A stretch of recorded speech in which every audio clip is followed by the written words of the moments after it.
Assalamualaikum warahmatullahi wabarakatuh. Perkenalkan saya Marcel Wiki Prastia dengan NIM 08011282328052. Di video ini saya akan mempresentasikan review jurnal yang saya buat mengenai pemodelan matematika, di mana jurnal yang saya review itu berjudul Constructing, Constructing a Mathematical Model of Product Color Design Based on Data Mining, di mana case study-nya itu case study of a thermos cup. Baik, nah, untuk penulisnya itu sendiri ada Wei Liu, Jin Li, Hui Rong, dan Zichin Zhou.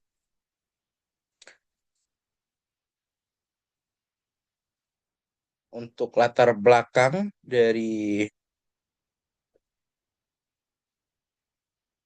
untuk latar belakangnya itu, warna merupakan elemen visual pertama yang mempengaruhi persepsi konsumen terhadap suatu produk dan memainkan peran penting dalam keputusan pembelian.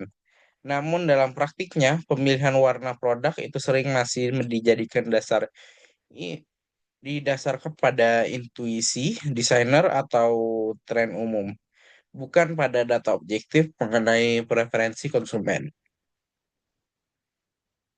Seiring berkembangnya teknologi digital, penggunaan big data dan data mining itu memberikan peluang baru untuk menganalisis perilaku konsumen secara lebih akurat, termasuk dalam aspek pemilihan warna. Penelitian ini memanfaatkan data penjualan dan gambar produk termos dari platform e-commerce besar di Tiongkok untuk mengidentifikasi preferensi warna konsumen secara faktual. Dengan mengekstraksi nilai warna menggunakan model HSP, penelitian ini bertujuan menemukan pola matematis yang menggambarkan hubungan antar komponen warna serta menyusun model yang dapat membantu desainer dalam menentukan warna produk yang lebih sesuai dengan kebutuhan pasar.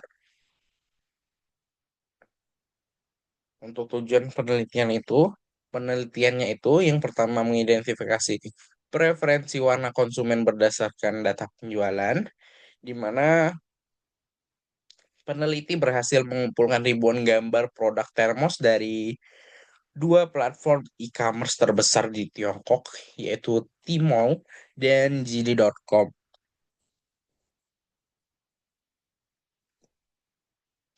Untuk memperoleh preferensi warna berdasarkan pilihan nyata konsumen dan bukan sekedar survei saja. Metode ini jauh lebih objektif karena data diambil secara langsung dari produk dengan tingkat penjualan tertinggi.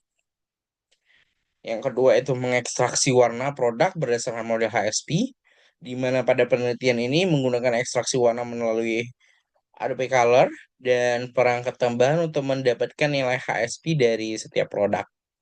HSP dipilih karena lebih representatif terhadap persepsi manusia. Penjelasan HSP juga disertakan dalam jurnal, yaitu Hue itu menentukan jenis warna, saturation itu menentukan kejenuhan, dan value itu menentukan tingkat kecerahan warna. Lalu di sini tujuan penelitian yang ketiga itu mengembangkan model matematika. Peneliti ingin menentukan apakah ada keteraturan atau pola matematis antara komponen HSP yang dapat digunakan sebagai acuan desain warna produk. Model yang diuji mencakup multiple linear regression dan random forest regression.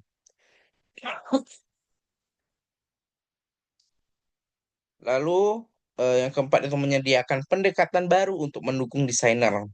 Penelitian ini ingin menghadirkan metode kuantitatif yang dapat menggantikan proses desain warna yang sebelumnya itu bersifat intuitif dan subjektif.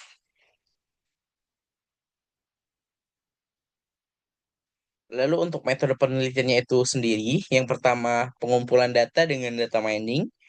Peneliti mengambil data penjualan dan gambar produk dari platform e-commerce besar yang sebelumnya disebut itu Tmall dan JD.com. yang hasilnya itu diperoleh 769 gambar produk, kemudian dihapus duplikasi gambarnya sehingga tinggal 733 gambar.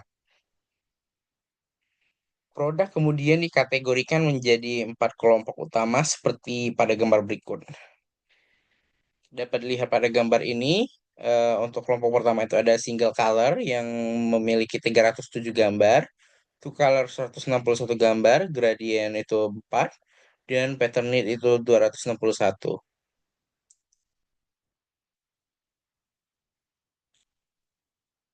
Untuk metode penelitian yang kedua itu ada ekstraksi warna menggunakan Adobe Color. Warna utama setiap gambar diekstraksi dalam format HSP, yang mana Adobe Color digunakan untuk mencari dominan color yang mewakili warna paling terlihat pada produk. Peneliti juga menambahkan langkah khusus berupa eksperimen brightness dan screen calibration menggunakan 3 perangkat berbeda untuk menguji konsistensi persepsi warna.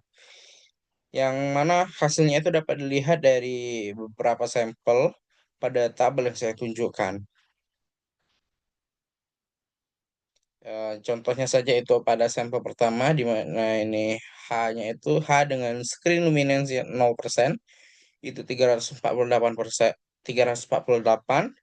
Untuk screen luminance 50% itu 351, screen luminance 100% itu 351 juga, dan untuk tanpa kalibrasi itu 348.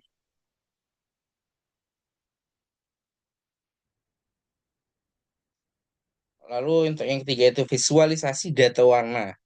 Nilai-nilai HSP itu bisa divisualisasikan menggunakan grafik 3D scatter plot menggunakan Origin Pro, di mana untuk gambarnya itu seperti ini, yang mana tujuan dari visualisasi ini adalah untuk melihat apakah clustering warna yang disukai oleh para konsumen. Peneliti ingin menjelaskan rentang HSP yang digunakan. Misalnya itu warm colors itu dengan H-nya itu sama dengan 0 sampai 90 derajat. Cool colors itu hanya 150 sampai 270 derajat. Dan untuk low saturation itu memiliki 0 sampai 30% saturationnya. Untuk hasil penelitiannya itu yang pertama ada preferensi konsumen terhadap warna netral. Hampir seluruh warna yang berada di zona penjualan tinggi itu berada pada area hue sekitar 0 sampai 270 derajat. Saturationnya ya rendah di mana saturationnya itu 0 sampai 30%. Value yang sedang hingga tinggi dengan nilai 70 sampai 100%. Kesimpulan ini menunjukkan konsumen lebih menyukai warna yang lebih lembut, netral, dan juga tidak terlalu cerah. Lalu untuk korelasi antar komponen HSP, itu hasil ujinya menunjukkan bahwa ada korelasi positif signifikan antara H dan juga S, yang mana nilai dari R-nya itu sama dengan 0,388 untuk P kurang dari 0,01. Namun tidak ada korelasi signifikan antara H dan juga V, di mana R itu sama dengan negatif 0,122 dan untuk P lebih dari 0,05. Dengan kata lain, perubahan hue cenderung diikuti oleh perubahan saturation tetapi tidak berkaitan dengan kecerahan.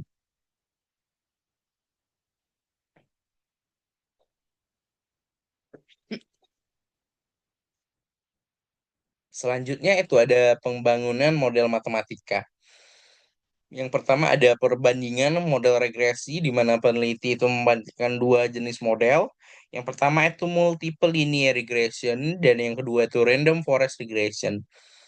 Model model diuji menggunakan R kuadrat dan mean square error atau MSE. Hasil uji awal menunjukkan bahwa model linear regression itu lebih baik untuk dataset ini, di mana R kuadratnya itu 0,151 untuk P kurang dari 0,1. 0,01 yang dapat dilihat pada yang diambil dari tabel ini. Dari tabel ini dapat dilihat untuk R kuadratnya itu didapatkan 0,151 yang mana setelah di-adjust itu menjadi 0,133. Lalu untuk eh, model random forest itu memiliki MSI yang sangat tinggi dan R kuadrat yang kecil. Yang mana nilai dari R kuadratnya itu dapat dilihat dari tabel ini ya. Tabel yang ini yaitu untuk R kuadratnya itu eh, berada di 0,07 sampai 0,08 dan MSI-nya itu sangat tinggi. Yang mana artinya metode random forest ini ya itu kurang baik. Performanya itu buruk, kurang baik atau buruk pada data set ini.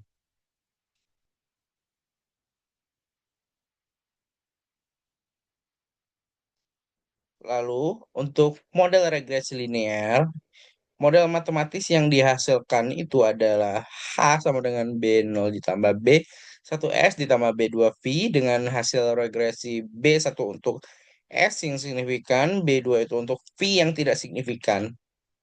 Model ini memungkinkan para desainer itu untuk memperkirakan kue berdasarkan nilai saturation dan value pada warna-warna yang sedang populer. Sehingga dari tabel 6 sebelumnya, tabel ini itu bisa didapatkan model matematis sebagai berikut. H itu sama dengan 105,78 ditambah 2,255 S ditambah 0,12 yang mana itu dapat dilihat pada tabel ini ya, pada bagian ini yang mana itu nilainya itu sudah sesuai. Lalu untuk diskusi dan temuan penting yang ditemukan pada jurnal ini itu ada yang ditemukan oleh peneliti peneliti pada jurnal ini, pengaruh yang pertama itu pengaruh budaya dan tren yang mana pada penelitian ini ditemukan beberapa klaster warna merah cerah muncul sebagai anomali anomali yang mana terkait nilai budaya merah itu dianalogikan sebagai simbol keberuntungan dalam masyarakat Tiongkok. Untuk yang kedua itu Pantone Color of the Year yang mana yang tidak berpengaruh besar. Pantone mengumumkan warna tahunan seperti Ultimate Grey pada tahun 2021 dan Very Peri pada tahun 2022. Namun, klaster pada grafik HSP tidak menunjukkan konsentrasi pada warna tersebut. Konsumen Tiongkok, yang artinya itu konsumen Tiongkok itu tidak terlalu mengikuti Pantone.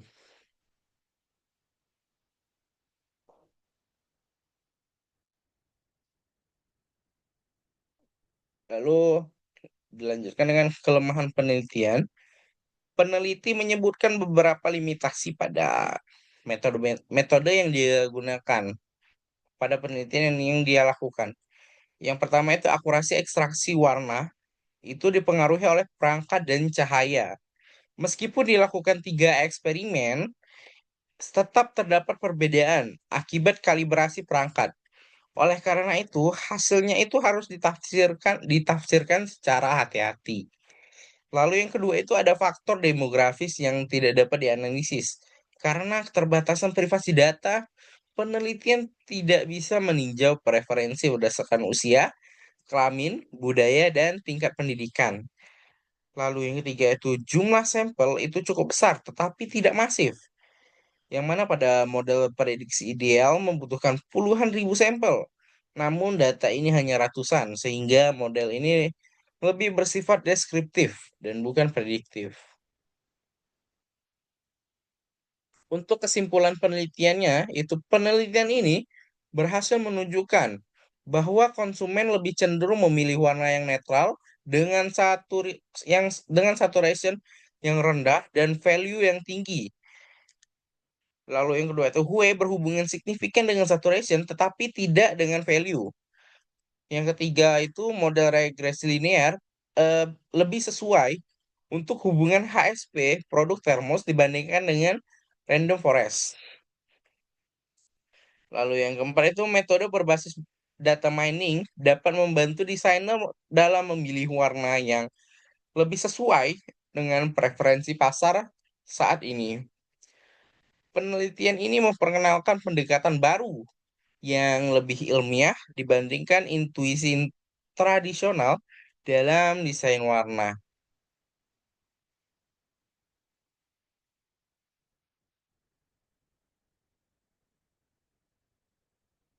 Baiklah, terima kasih. Mungkin sekian presentasi dari saya. Saya ucapkan terima kasih. Saya akhiri. Wassalamualaikum warahmatullahi wabarakatuh.